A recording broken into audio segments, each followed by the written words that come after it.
नमस्कार दोस्तों, एक ऐसी स्टोरी जो आपको थोड़ा भावुक भी कर सकती है। एक ऐसे पिता की स्टोरी जो डॉक्टर को हैरान कर दिया। हुआ यूं कि एक पिता काफी दिन से बीमार थे और वो हॉस्पिटल में भर्ती थे।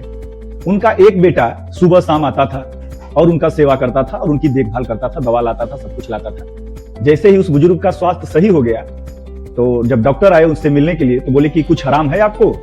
तो बुजुर्ग व्यक्ति ने बोला कि डॉक्टर साहब बहुत आराम है, मेरा स्वास्थ्य तो सही हो गया, बस एक ही चिंता लगी रहती है।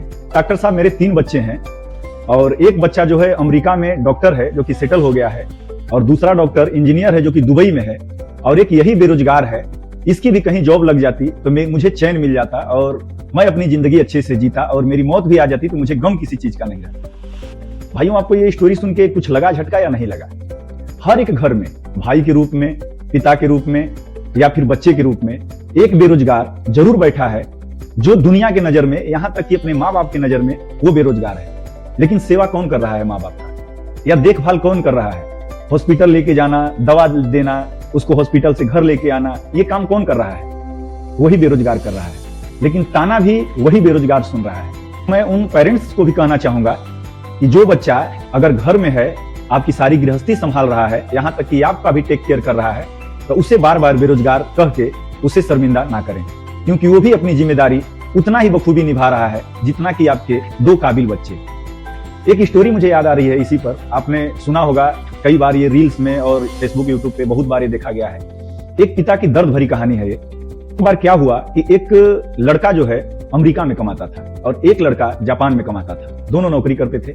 मदर फादर इंडिया में रहते थे। मदर जब एक्सपायर कर गई तो उसमें एक लड़का जो जापान में कमाता था वो आया। पिता ने उससे बड़ी नम आंखों से पूछा कि तुम्हारा बड़ा भाई नहीं आया?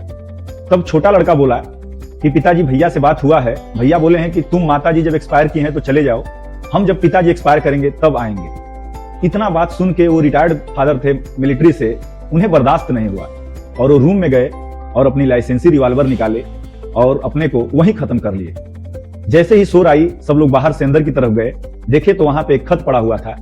उसमें लिखा था कि अब एक ही बेटा से हम दोनों का अंतिम संस्कार हो जाएगा, उसे आने की जरूरत नहीं। ये कितनी दर्दनाक चीज है, आप सोच सकते हैं।